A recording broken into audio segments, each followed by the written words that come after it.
Diga assim comigo: um salmo pedagógico.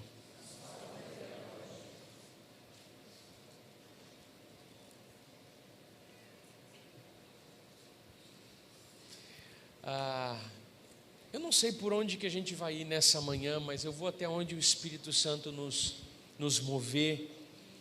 Os irmãos que fazem as telas de fundo para a gente sabem que essa mensagem está no meu coração desde a semana passada,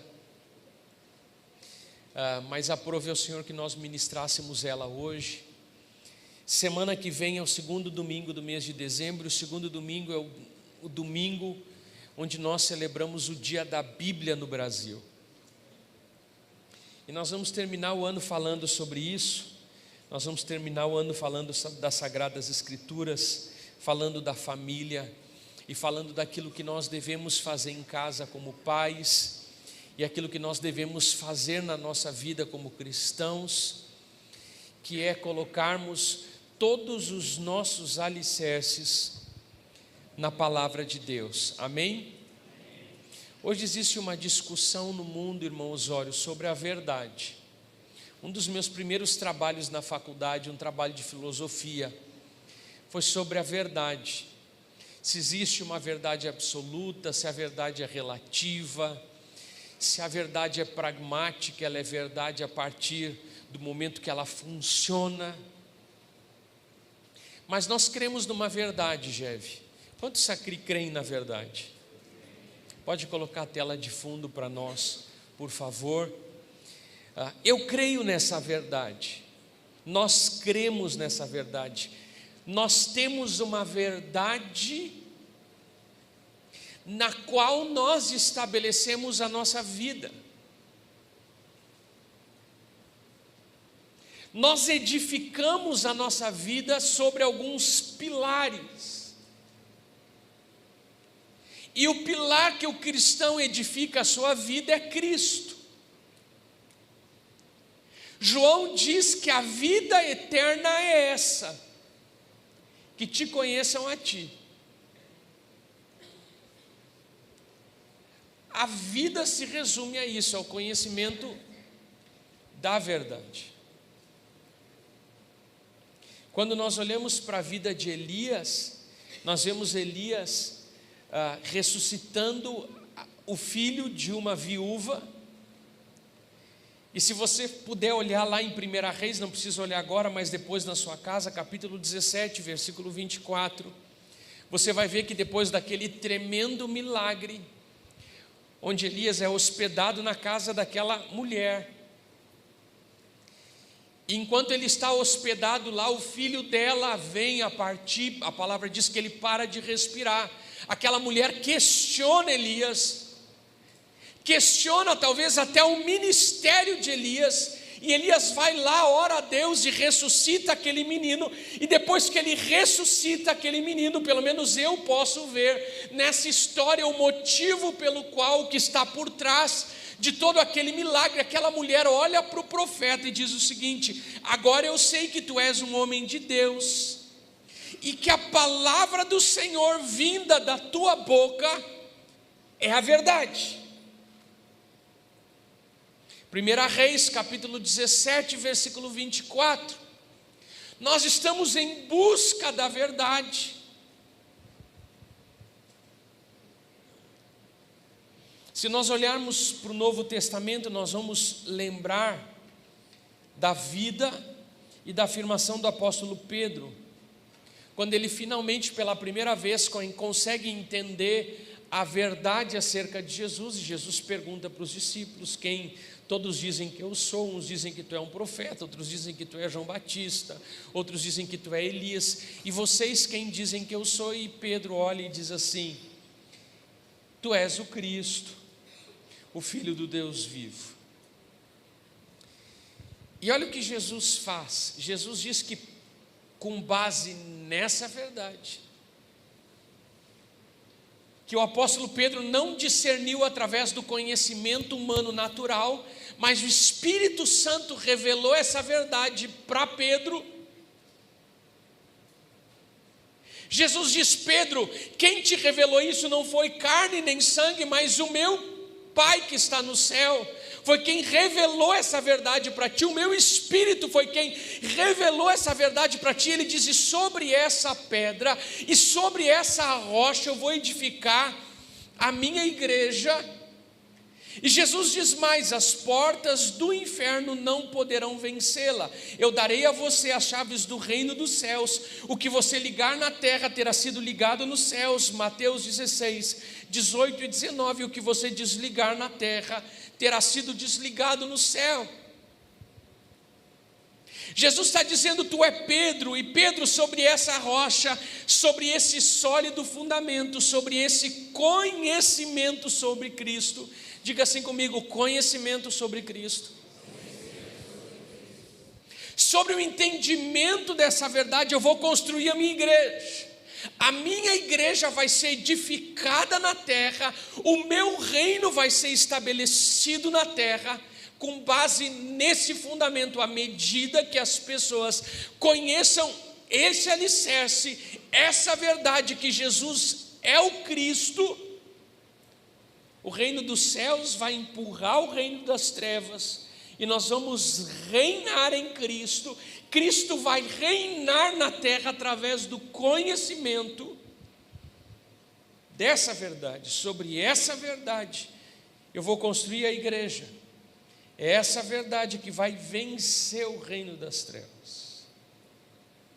É através do ensino e do conhecimento da verdade que o reino de Satanás será transformado em reino de Deus.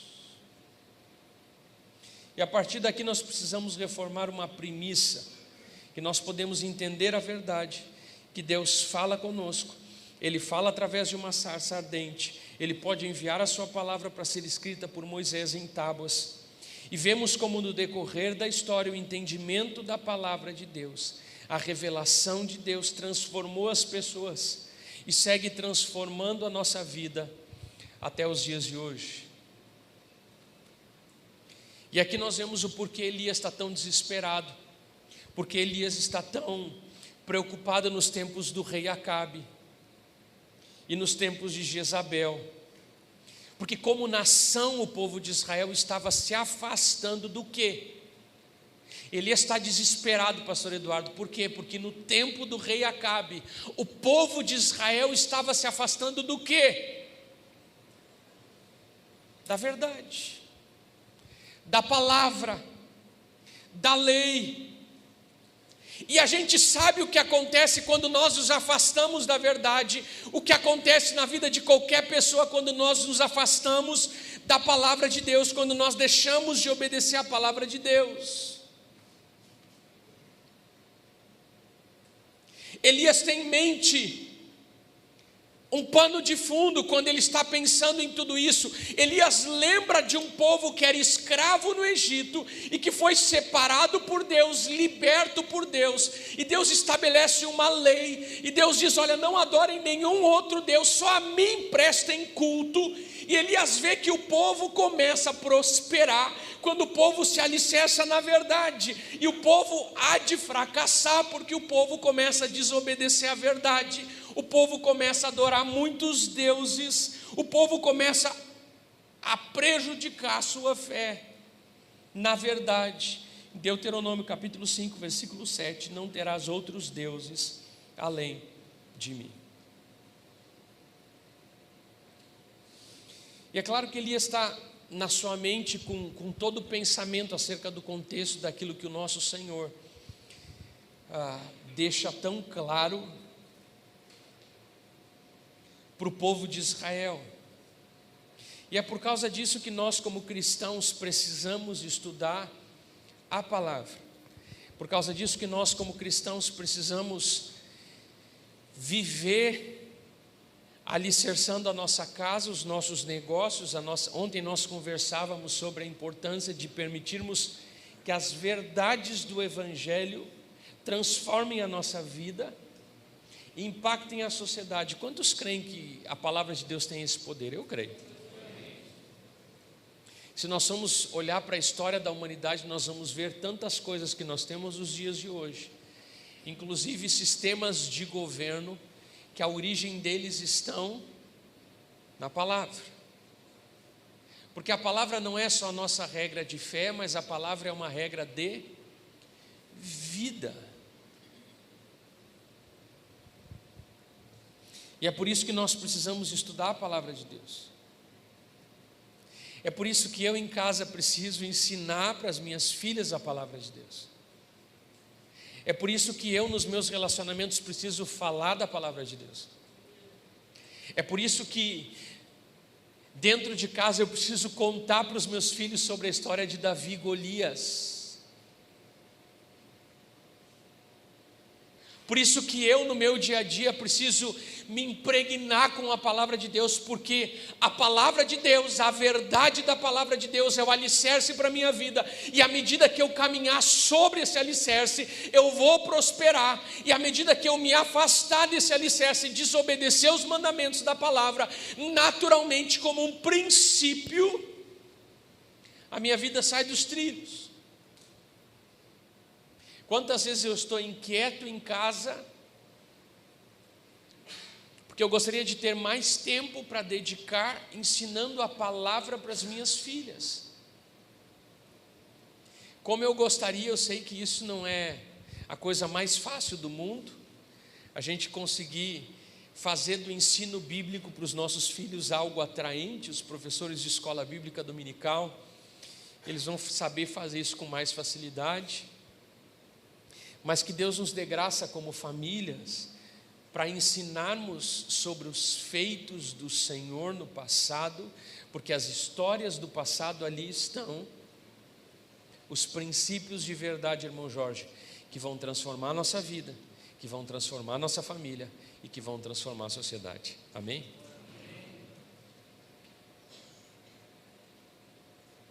É por isso que Deus estabelece as festas do Antigo Testamento na nação de Israel, para que essas festas pudessem, de forma didática, ensinar as próximas gerações sobre os feitos do Senhor, sobre aquilo que o Senhor havia feito. Diga assim comigo: uma família judia deveria se tornar uma instituição de ensino.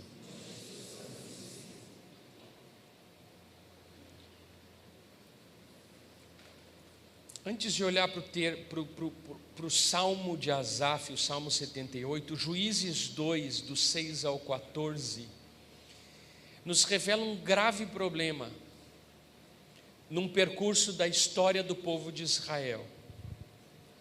O texto diz assim, você não precisa acompanhar, se tiver projetado tudo bem, mas não é o texto base. Depois que Josué despediu os israelitas, eles saíram para ocupar a terra, cada um a sua herança. O povo prestou culto ao Senhor durante toda a vida de Josué e dos líderes que sobreviveram a Josué e que tinham visto todos os grandes feitos do Senhor em favor de Israel. Josué, filho de Num, servo do Senhor, morreu com a idade de 110 anos. Foi sepultado na terra de sua herança, em Timnat-Heres, nos montes de Efraim, ao norte do monte Gaás. E depois que toda aquela geração foi reunida aos seus antepassados, surgiu uma nova geração. E qual é o problema da nova geração? Leia aí comigo. O problema da próxima geração, depois de Josué: uma geração que não conhecia o Senhor e não sabia o que Ele havia feito por Israel. Diga assim comigo: uma geração esquecida. Uma geração que não lembrava o poder desse Deus, que não lembrava que Deus os levou até aquele lugar. A palavra diz que enquanto Josué ainda era vivo, essa geração que havia visto os feitos do Senhor, guardavam os mandamentos, mas depois de Josué, uma próxima geração, depois que os pais morreram, a próxima geração não conhecia, não sabia o que o Senhor havia feito. Então os israelitas fizeram o que o Senhor reprova, prestaram culto aos Baalins, abandonaram o Senhor, o Deus dos seus antepassados, que os havia tirado do Egito, seguiram e adoraram vários deuses dos povos ao seu redor. Provocando a ira do Senhor, abandonaram o Senhor, prestaram culto a Baal e a Astarote. A ira do Senhor se acendeu contra Israel e ele os entregou nas mãos de invasores que os sequestraram. Ele os entregou aos inimigos ao seu redor, aos quais já não conseguiam resistir. Irmãos, a força do povo de Israel estava onde?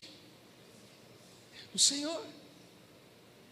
Irmão, a sua força está onde? Está no seu braço, na sua inteligência. Irmão, deixa eu dizer uma coisa: o que você se tornou em Cristo não é pelo seu próprio mérito. Irmão, o maior engano da gente é a gente olhar para a nossa casa e ver que as coisas estão boas e dizer assim: irmã Noêmia, eu sou fera.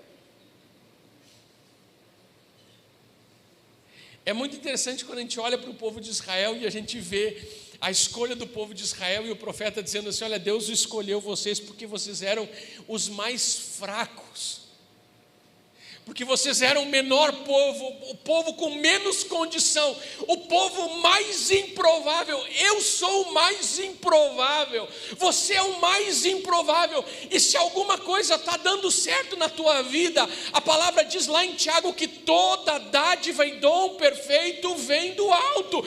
Tira Deus da tua vida.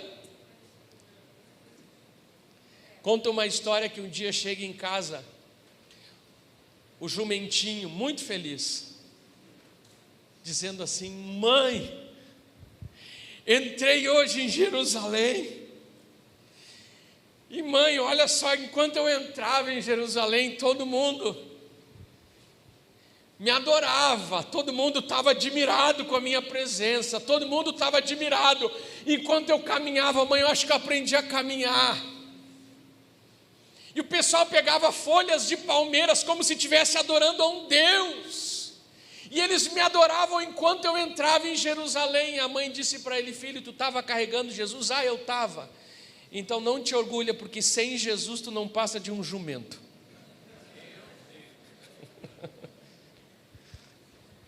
Eu não estou dizendo isso para você, é para o jumentinho lá.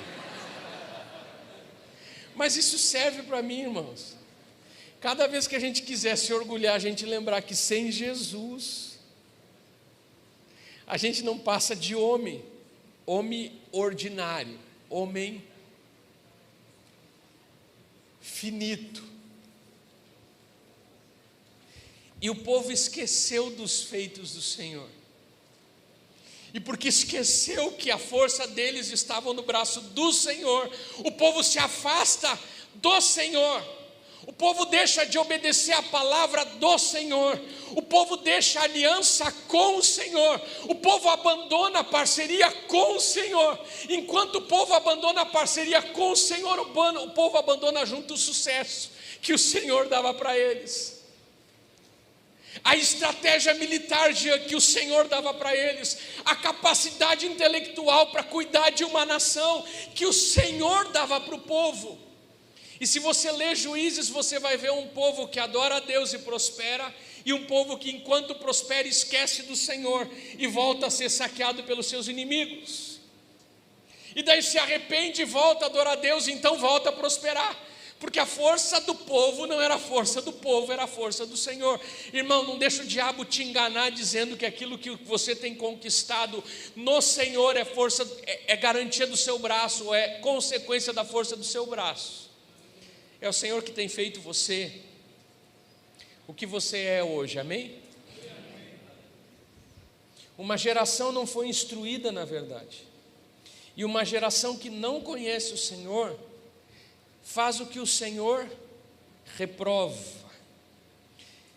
E aí uma pergunta que eu faço para mim, e eu já compartilhei sobre a minha inquietação em vezes em casa, de como eu tenho como pai, como nós temos como pai, como pais, e por isso a escola, como igreja, como nós temos ensinado, instruído a próxima geração. Essa é a responsabilidade nossa. palavra diz que Saulo, o pessoal da época de Josué, morreu, e a próxima geração não sabia, desconhecia o que o Senhor havia feito. E Nenê, por que desconhecia?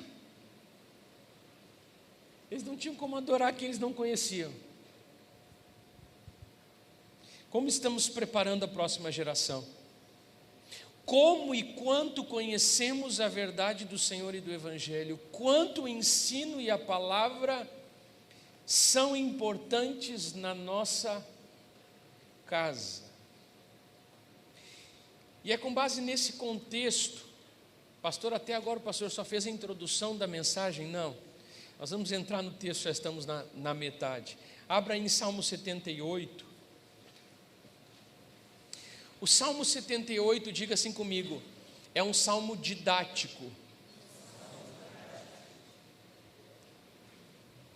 Ele visa falar, Asaf está querendo dizer tudo isso que eu tentei dizer até agora, sobre a importância de conhecermos a verdade, conhecermos a Deus, conhecermos o que o Senhor fez, conhecermos a palavra, conhecermos as histórias daquilo que o Senhor fez no decorrer da criação, desde o início até os dias de hoje.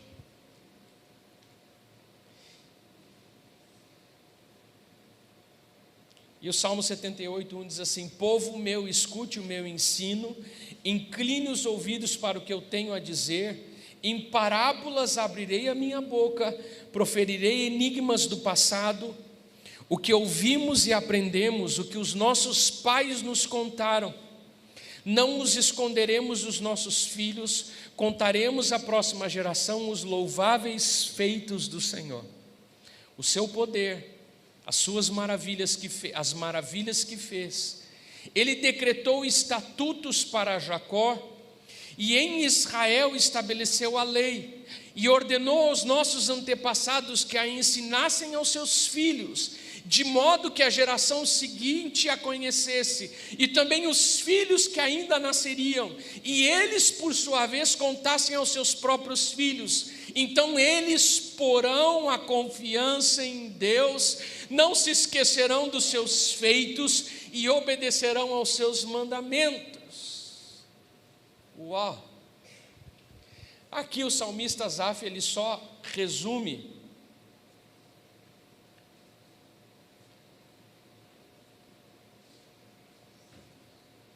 Asaf faz um salmo que é um resumo poético da história de Israel, até o estabelecimento da monarquia com Saul, depois com Davi, depois Salomão, e os irmãos sabem o decorrer da história. E Asaf aqui, ele descreve todas as histórias, muitas histórias, durante todo o Salmo 78, porque é um salmo didático, um salmo que tem a finalidade de ensinar o povo, ensinar a próxima geração o poder desse Deus, os feitos do Senhor. E aqui Asaf está dizendo, essa é a regra para uma vida bem-sucedida, colocar a vida dentro do alicerce, ou sobre o alicerce que é a palavra, sobre o alicerce que é a verdade, e ensinar isso de geração em geração. E Asaf descreve esse salmo com a intenção de ilustrar os perigos, diga assim comigo, os perigos de esquecer as instruções que as pessoas mais velhas podem dar.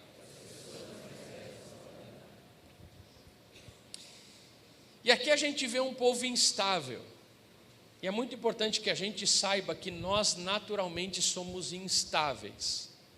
Se você for ler, o que nós não vamos fazer, você for ler, se nós formos ler, Vanderlei, o Salmo 78, nós vamos ver uma ação extraordinária da parte de Deus, Deus fazendo algo assim maravilhoso, Deus abrindo o mar, e o povo todo se curva diante do Senhor. Mas dá um pouco de tempo, o povo já está questionando, o povo já está virando as costas para Deus. E daqui a pouco Deus vem e opera um outro milagre. Daí o povo adora ao Senhor, diz: Senhor, Tu és o meu tudo, Tu és o meu Deus, Tu és a salvação da minha vida. Daí passa um tempo daquele milagre, passa um tempo daquele mover de Deus, passa um tempo daquela ação sobrenatural de Deus, e o povo novamente começa a esfriar.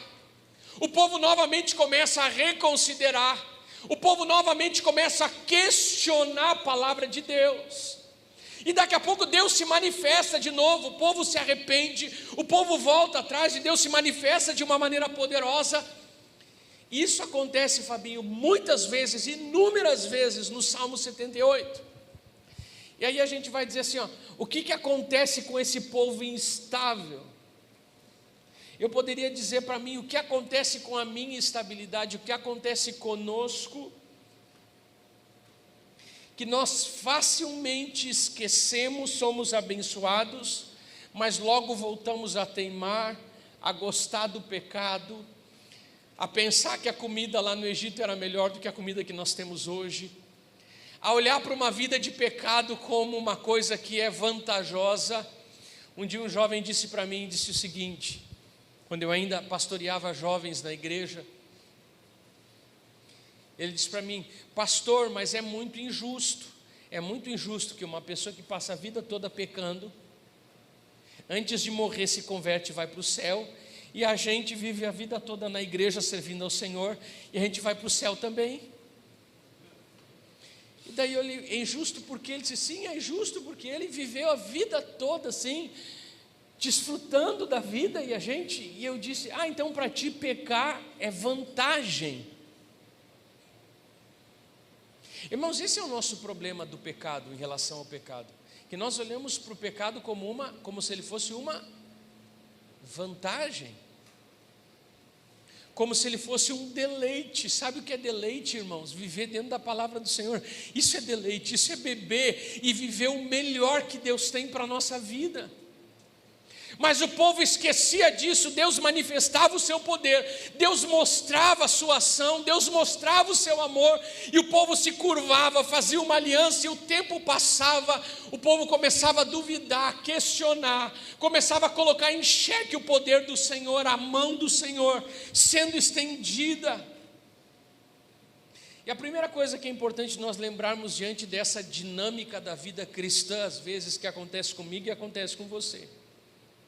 Você vem para a igreja com a vida ponta acima, ponta abaixo, Deus lhe abençoa de uma forma tremenda, e quando Deus lhe abençoa, você tem a tendência natural de se sentir já autossuficiente. Nós temos, e nos afastarmos um pouco da confiança no Senhor.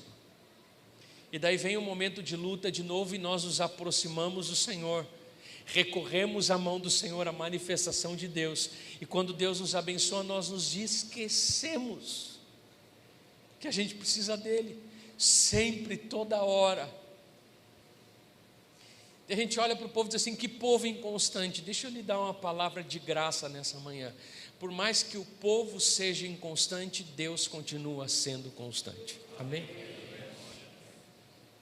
Por mais que o povo às vezes constantemente, por mais que nós constantemente olhemos um pouco para o lado, nos distraímos com as coisas dessa vida, e às vezes enfraquecemos na nossa confiança no poder de Deus, cada vez que nós nos arrependemos, nós sempre vamos encontrar em Deus um Deus fiel à sua palavra, um Deus fiel à sua promessa, um Deus que é misericordioso. Mas a instabilidade do povo de Israel, a instabilidade relatada por Asaf no Salmo 78, é fruto da desconfiança. Diga assim comigo, desconfiança nas promessas de Deus. Roner, por gentileza.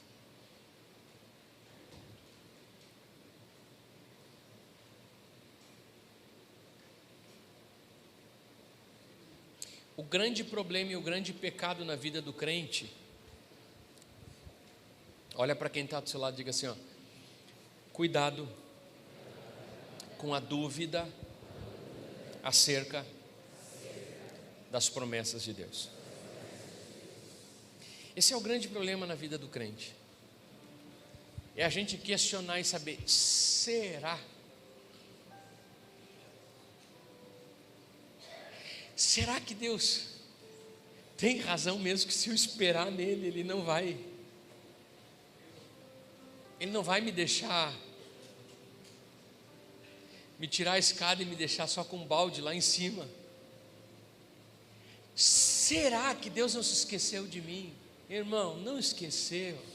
Ele não esquece, Ele não perde o controle. Amém? O grande problema da vida do povo, e o porquê o povo era inconstante,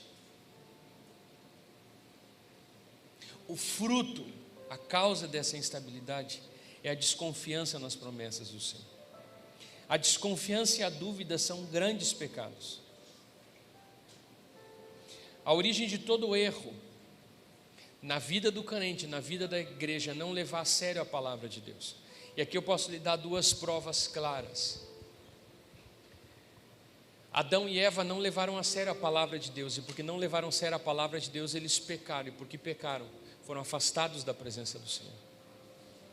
Abraão não levou a sério a palavra de Deus, olhou para sua esposa e viu que a sua esposa já não tinha mais condição de gerar um filho, mas ele tinha uma palavra de Deus, que ele seria pai de uma multidão. Mas Abraão não levou a sério a palavra de Deus. A grande origem dos nossos pecados e dos nossos erros é não levarmos a sério a palavra de Deus. Um teólogo afirma que na falta da certeza das palavras de Deus é que reside o maior pecado do ser humano. Quando nós esquecemos que o Senhor fez ontem, passamos a duvidar do que Ele pode fazer amanhã e abandonamos a confiança, porque nós rejeitamos a palavra de Deus. Eu vou perguntar para você: qual é o antídoto contra a instabilidade que é natural nossa? Qual o antídoto contra essa dúvida e inquietação às vezes que nós temos sobre a palavra de Deus? Qual é o antídoto? O que a Bíblia nos ensina? O que pode curar essa nossa instabilidade como crente? É o que Asaf está dizendo nesse texto, no versículo 1 até o 7. O antídoto para isso é contar as histórias da Bíblia. É sentar com a família e dizer assim: meus filhos, o mesmo Deus que foi fiel com o povo de Israel no passado, é fiel hoje. Vocês, quem sabe, diante da luta vocês vão desanimar, mas abram a Bíblia aqui, vocês vão ver Davi. Ele era pequenininho, ele não tinha muita força, ele não tinha nenhuma chance contra o Golias, mas Deus estava com ele. É isso que Asaf está dizendo. Asaf está dizendo assim: olha, a gente é inconstante por natureza, Deus é fiel por natureza, Deus sempre vai estar ali esperando a gente voltar. O que ajuda a gente a não ser tão inconstante? Viver dentro da palavra, viver com base na palavra, ler a palavra todo dia, escutar a palavra em casa, escutar a palavra de manhã, escutar a palavra de tarde, ver Deus ressuscitando em Cristo uma pessoa que estava morta, ver as coisas que aconteceram, as histórias que aconteceram no passado, Deus sustentando o seu povo desde o início até os dias de hoje. E a gente para e olha para a Bíblia, e olhar para a Bíblia, Fernando, olhar para as promessas do Senhor, é o antídoto que Asaf está dando para o povo. Ensina os filhos, contem as histórias. Parece uma coisa muito difícil, não, contem as histórias bíblicas para os seus filhos. Dentro do seu casamento você quer viver uma vida estável no Senhor, medite na palavra, medite como o Senhor foi e continua sendo misericordioso, e todo homem, toda mulher que ousou confiar e jogar toda a sua vida nas mãos do Senhor se deu bem. E todo aquele que se afastou do Senhor não se deu bem, mas aquele que edificou a sua casa sobre a rocha, sobre o alicerce, aquele que escutou a palavra e colocou em prática, aquele que viveu de acordo com a palavra do Senhor, ele prosperou.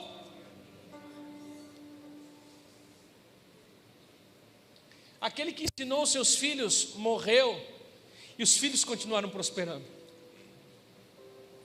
aquele que viveu a palavra dentro de casa e mostrou para os seus filhos, no momento da adversidade: olha, nós não vamos duvidar, porque o Deus já foi fiel com o Pai uma vez, Deus já foi fiel nas Sagradas Escrituras tantas vezes, esse Deus continua vivo, uma hora Ele vai se levantar, uma hora a mão dEle vai se manifestar no meio do nosso lar, e o milagre vai acontecer. Asaf diz, Kristen, com tanta tranquilidade, diz: contem as histórias, reúnem em casa. Irmãos, nós estamos chegando perto do Natal. Tem tanta coisa no Natal que não é Natal, e eu não quero criticar essas coisas do Natal, mas tem uma coisa preciosa que é o Natal, a vitória do nosso Cristo, quando Ele nasceu. Irmão, estava descortinando alguma coisa brilhante, impressionante na história. Deus estava encarnando-se, fazendo carne para morrer, por amor a mim e por amor a você. Isso é o Natal. Eu preciso sentar com a minha família e dizer: filhos, nós estamos comemorando um episódio que aconteceu na história, que mudou o nosso calendário. Nós estamos comemorando o dia que o grande anúncio dos profetas do Antigo Testamento profetizavam aconteceu há 2000 anos atrás, lá em Belém. Jesus nasceu. Um Deus menino, Emanuel. Ele nasceu. Isso é impressionante. E filhos, quando a gente olhar para isso, a gente tem que dizer: Senhor, obrigado pelo teu amor, obrigado pela tua bondade. Tu veio para a terra para morrer por causa do meu pecado. Ah, mas os meus filhos já sabem isso. O salmista está dizendo: inculquem, fala de novo, repete, renova a confiança, reforça essa verdade, estabelece a graça, a confiança no Senhor. O poder de Deus, Ele é poderoso, Ele é o mesmo ontem, hoje, será eternamente. Ele continua sendo o nosso Deus, Ele renova o seu amor sobre a nossa vida. Um antídoto contra essa atitude humana natural é o ensino da palavra, dos pais para os filhos, o ensino cristão, para que as próximas gerações resgatem a sua confiança também em Deus e no seu cuidado, e não em si mesmos, ou em deuses fabricados por imaginações. As histórias bíblicas são muito mais do que relatos de acontecimentos passados, que precisam ser decorados. As histórias bíblicas são muito mais do que um guia no sentido astrológico de previsão futura. As histórias bíblicas são um guia de propósito, são um renovar de confiança de um povo em seu Deus que ama e renova o seu cuidado hoje, como foi no passado.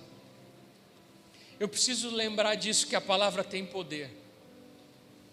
Cada vez que eu estou lendo as histórias bíblicas, a minha confiança no Senhor, ela é fortalecida. Eu termino a minha leitura dizendo assim: Senhor, louvado seja o teu nome. Eu confio na tua mão, eu confio no teu poder, eu confio na tua intervenção, Senhor, tu é comigo. Por isso nós somos convidados a recontar as histórias das Sagradas Escrituras, para que a nossa confiança, às vezes perdida no Senhor, possa ser fortalecida e despertada. Porque a solução para o homem não está na natureza, a solução para o homem não está dentro do homem. Pergunta aí para quem está do seu lado e pergunta: onde é que está a solução para o homem? E pode responder. Sabe onde é que está a solução para todos os seus problemas? Na palavra. Sabe onde é que está a solução para toda a sua ansiedade? Na palavra. Sabe onde é que está a solução para a sua, quem sabe nesse final de ano, por estar um pouco cansado na fé? Palavra. Irmão, eu não sei se tem crente que está desanimado ou cansado, crente que se abunda do conhecimento da palavra. Pelo menos na minha vida, cada vez que eu estou um pouquinho mais devagar, é porque eu, presbítero Daniel, estou meio descuidado. Daí quando a gente se dedica na palavra, parece que aquilo que o Senhor disse: nem só de pão viverá o homem, mas de toda a palavra que procede da boca de Deus. Irmãos, eu tive uma experiência de fazer um jejum mais prolongado e pedir ajuda para alguns pastores que já tinham feito.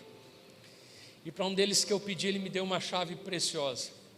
Eu acho que pela primeira vez na minha vida eu experimentei a troca da comida material pela palavra. Ele disse: pastor Olavo, quando tu estiver com muita fome, um pastor que tinha feito um jejum de 40 dias, ele disse: o que me ajudava é crer na palavra que diz que nem só de pão viverá o homem, mas de toda a palavra que sai da boca de Deus. E às vezes eu estava em casa, aquele cheiro de comida lá na cozinha, e eu já não mais com fome, porque depois do terceiro dia eu perdi a fome, mas com vontade de comer, com aquela lembrança, com aquele costume de como é bom comer, e eu gosto muito de comer. E daí eu estava com aquela luta, e eu ia para o quarto, fechava a porta. Irmãos, eu dizia assim: Senhor, agora eu vou me alimentar o meu espírito, a minha alma e o meu corpo com a tua palavra. Depois, Márcio, que eu me alimentava da palavra, eu já não queria mais o alimento físico, porque a palavra diz que nem só de pão vive o homem, mas de toda a palavra que procede da boca de Deus.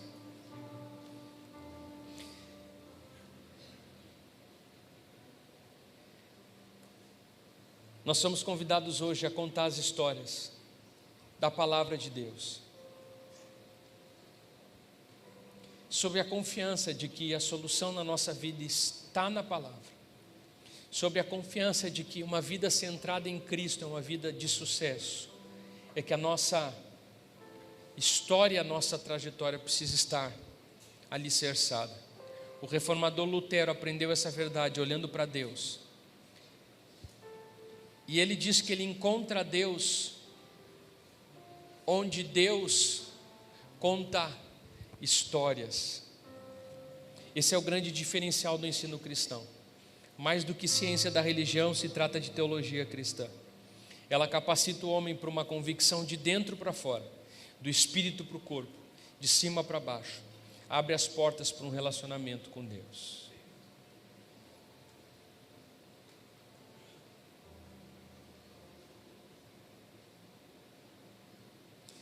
Os irmãos que vão nos ajudar a distribuir a ceia já podem sair, por favor, e retornarem com a ceia, com o pão e com o cálice.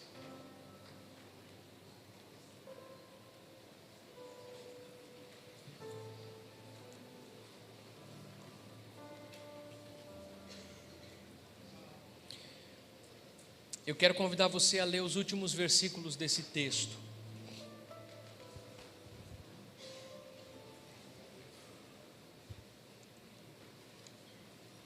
Depois de Asaf dizer, versículos 7 e 8, depois dele dizer que o antídoto contra a instabilidade é nós contarmos as histórias bíblicas, para que a nossa confiança seja alicerçada, ele diz a consciência disso no versículo 7 do Salmo 78. Então, eles porão a confiança em Deus, não esquecerão os seus feitos e obedecerão os seus mandamentos. Eles não serão como seus antepassados, obstinados e rebeldes, povo de coração desleal para com Deus, gente de espírito infiel. Aqui vem o motivo de Asaf escrever esse salmo, que é semelhante ao motivo declarado pelo apóstolo João, quando no final do evangelho, ele escreve o porquê que ele estava escrevendo o evangelho segundo João, lá em João 20, 31, quando ele diz: mas esses foram escritos para que vocês creiam que Jesus é o Cristo, o Filho de Deus, e crendo, tenham vida em seu nome. Pastor Rousseau Shedd disse: toda vez que alguém abre qualquer parte da Bíblia, deve estar pronto a depositar sua fé em Deus e observar os seus mandamentos. Que Deus possa nos abençoar nessa manhã e que nós possamos entender que teríamos mais coisa para, quem sabe, aprofundar nessa manhã, mas nós vamos parar por aqui. Tudo aquilo que eu preciso, a solução para todas os meus desafios, não está na meditação para tentar encontrar o meu eu interior. mas tudo aquilo que eu preciso está na palavra de Deus. E aqui pode vir até uma pergunta: pastor, é possível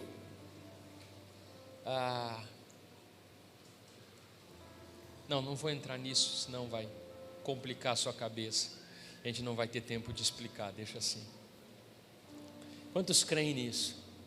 Amém? Semana que vem é o dia da Bíblia, domingo que vem, e no dia da Bíblia nós vamos continuar falando sobre a palavra do Senhor, e que que nós possamos agradecer a Deus cada dia a oportunidade que nós temos de poder carregar na mão uma fonte de riqueza inesgotável, que é a palavra de Deus. E que se fizermos dela a nossa vida, o nosso alimento, nós não vamos nos esquecer dos feitos do Senhor. Vamos renovar nossa confiança e vamos tanto obedecê-la, vivermos e construirmos a nossa vida na verdade, quanto ensinarmos os nossos filhos, e vamos prosperar como aqueles que caminham de acordo com a palavra de Deus. Senhor, obrigado pela Tua palavra. Obrigado, Senhor, pelas Tuas promessas. Obrigado, Senhor, porque quando nós olhamos tantas histórias de livramento nas Sagradas Escrituras, quando nós olhamos, ó Pai, todos os milagres das Sagradas Escrituras, quando nós olhamos, ó Pai, um Deus defendendo o seu povo dentro do seu propósito, que seja, ó Pai, para nós nessa manhã e para cada vez que venhamos abrir as Sagradas Escrituras, não somente um entender e um compreender as histórias do passado, aquilo que Tu fizestes no passado, mas que seja, ó Pai, um renovar da nossa fé, porque esse mesmo Deus que operou no passado é um Deus que se mostra presente, um Deus que cura, um Deus que livra, um Deus que liberta, um Deus que guarda o seu povo. E Senhor, que possamos nos apropriar nessa manhã, nos apropriar da Tua palavra e nos apropriar da vida que nela está contida, Senhor, na vida que existe na Tua palavra. Nós, Senhor, nos colocamos diante da Tua presença nessa manhã, porque